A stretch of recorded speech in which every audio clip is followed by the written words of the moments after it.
this week you're going to see a lot more self-inflicted wounds on the part of the Democrats concerning the Mueller report.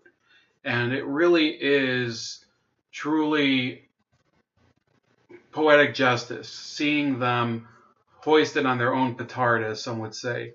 Because the fact is that for 2 years they ran down this blind alley expecting to find at least something to hang their hat on regarding the Donald Trump businesses, or him or himself or his wife or his mistresses, and something that they could perhaps force him to yield on and perhaps even resign. I think that ultimately their goal was to force him into a Watergate style confrontation with his own staff and cabinet, and they would force him to resign. And it didn't happen. And unfortunately for the Democrats, they are really now they're literally making things up out of thin air. So this is from Roger Kimball from American Greatness, and he's talking about how Devin Nunes is submitting some of these indictments concerning the intelligence community's behavior during the Russia investigation. And I think many people are going to start to get much more panicked as they realize that their role in this debacle is finally coming to light, and no one can hide them anymore from the actual clause of the law. Now, it's true that the media will probably not really focus on this. That's the irony, that they were able to focus for 2 years on, rumors of various things that were happening, and, this. At one point, I think one of the dumbest ones was this idea that Michael Cohen's cell phone signal had bounced off a station, or I guess an antenna in the Czech Republic. And that would rebut this whole fact, which has been borne out, that Michael Cohen never visited Prague. They were so horny to get that they didn't realize that it didn't really matter. Okay, cell phone signals may bounce off of relay antenna all over the place. Now, there have been many, many, many cases of that. But in every case, the media was hungry to see one of these Trump lieutenants or Trump associates fall, whether it was Michael Flynn, whether it was Manafort, whether it was Rick Gates, all of these other people who otherwise probably would have been forgotten by history because, to be honest with you, I don't think many of them were very integral to the campaign. Obviously, Michael Flynn, if he would have been national security advisor, he would have at least played a part in the Trump administration for, a reasonable period of time.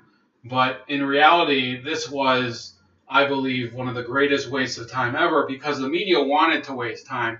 The media wanted this to be true, even though they were basically ignoring some of the basic rules of, credibility and, I guess, evidence. They just could not help themselves. But now that you have people who may actually go to prison for things that they actually did do that violated, that violated the law, violated the Fourth Amendment, possibly, things that are a little more narrow, such as violating, some of the protocols of the Defense Department or the CIA, FBI, Justice Department. Those people are the real key players in the whole Russiagate fiasco. Not the people who were indicted the first 2 years, who in many cases they were, it's strange sometimes how they got into this situation. Like Alex Vander's one, who apparently lied about something that was completely unrelated to the Russia collusion issue. So, and that what's that woman's name? Maria Butina. So these people, isn't it just, how must it feel to be somebody who knows that the national security apparatus tried to use you in order to nail the president of the United States, but you're basically suffering with, your career suffers, you may lose some of your freedom In Michael Flynn's case, he was bankrupted. How must it feel for those people to know that the media still won't acknowledge that this is a complete and utter it's a farce. It doesn't have anything to do with the truth. That's the way it is. I guess, sometimes in life you have tragedies that are meant to happen. So yeah, you can read this from Roger Kimball in American Greatness from a couple of days ago. Maybe I'll put this in the comments. Matt Gaetz has responded to this issue by introducing the Pencil Act, the Preventing Extreme Negligence with the Classified Information Licenses Act, against Adam Schiff, because of course Trump called him Little Pencil Neck Adam Schiff. So the Republicans are now openly mocking the chair of the House Intelligence Committee. And it's going to be interesting. The next time they have a hearing, I think, is sometime next week, if not the week after that. So that committee hearing will be something. And I really want to see all of it. I think I'll be able to, but you never know. That will be one of the funniest committee hearings you'll ever see, because you'll see Adam Schiff probably berating either Bill Barr or some of these other, some of these other associates of Donald Trump, and trying to get. He'll be saying, "Why is it you didn't get me the result I wanted, which was that your boss would have to admit that he colluded with Russia, even though he didn't?" That's essentially the issue. And then he'll be like, "Well, if you haven't colluded with Russia, why don't you confess to some other crimes I have no clue whether you committed or not?" So that's really what it's come down to. So the GOP people who are on the committee, and some of them I believe are.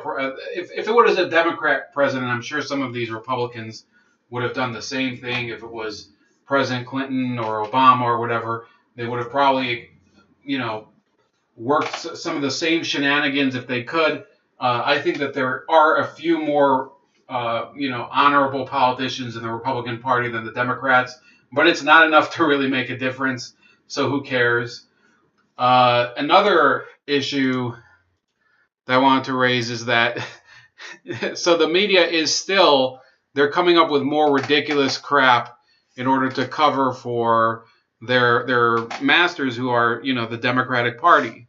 They're saying that, this is from The Hill, Trump revived attacks on sanctuary cities to distract from the Mueller Report release, according to a report by the New York Times. President Trump reportedly publicly revived an earlier proposal to release migrants in sanctuary cities, in part to distract from lingering questions about special counsel Robert Mueller's report, according to the New York Times. Well, I don't think it really worked, New York Times, so I don't see why they would use this theory. It could be that he's just trying to get things that he wants, no matter how hard it is. Shortly after the news broke that the administration had rejected the idea, Trump sent a series of tweets claiming it was still being considered. Trump has deliberately escalated his language to enliven his base since the Mueller's investigation's conclusion, according to the Times. Once Attorney General William Barr the Barbarian, delivers the redacted report, the White House reportedly plans to have aides speed read it, skipping all sections related to potential criminal conspiracy and reading only the sections on why Mueller was unable to determine whether Trump obstructed justice. So again, they're not using any actual direct sources for this. The White House legal team also plans to zero in on why Barr's 4-page summary of the report said, quote, much of Trump's conduct was public and which aspects were not, according to the Times. Our goal is to respond as quick as we can. Given the length of the report, it may take some time to respond. Jay Sekulow, Trump's personal lawyer, told the Times, but we have a plan in place to respond in a professional manner as quickly and appropriately as possible. And some people were responding, well, how could it be professional and appropriate if it's Donald Trump? No, they're talking about the lawyers, you idiots. And to be honest with you, I think Trump's lawyers have proven themselves that they were able to match wits with Bob Mueller, who it seems is not quite as smart as some would expect the head of the FBI, the former head of the FBI, to be, and Jim Comey for that matter. The fact is that no indictments means no indictments. It doesn't matter what the reason is. If there was no reason, if there was no decision to indict, there was no decision to indict. And by the way, I'm not just talking about decision to indict Trump. I'm talking about decision to indict anyone. Once they were done with Roger Stone, which is another case of idiotic, like, so you have Roger Stone indicted. For what? for supposedly contacting WikiLeaks, which apparently he didn't. Now you have, you have Papadopoulos, who's, I think, already served his time. Alex Vander Swan, who served like 2 weeks in prison, and I think he paid like 25 grand in fines. You have Manafort, whose life is ruined. You have Michael Flynn, who's been he's completely broke thanks to the legal fees that he had to pay in order to defend himself, and he hasn't even been sentenced yet. Which based on what's going on right now, it could be that his sentence might be vacated or something by the court.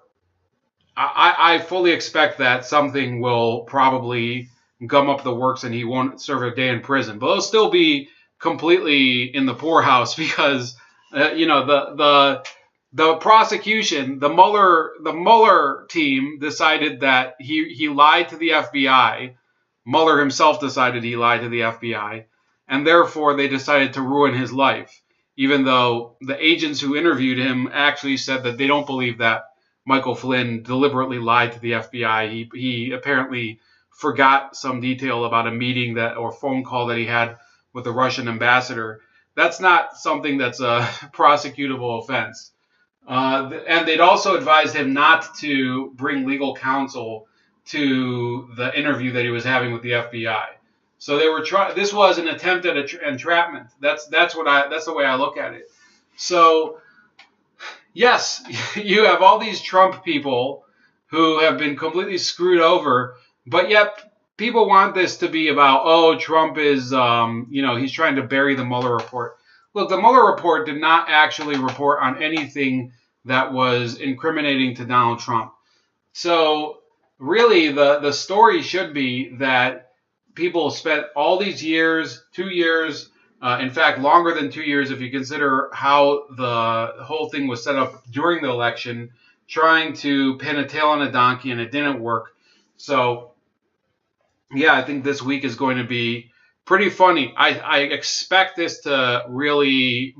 I think it's supposed to be released tomorrow or sometime during the week. And once it does, it's going to be the media that's going to be running from the Mueller report, not Donald Trump. Because what are they going to look at? Ultimately, they're going to question Jay Sekulow, and they're going to try to get him. They're going to try to coax from him, elements of grand jury testimony and things like that to try to screw with him. And I don't think it's going to work.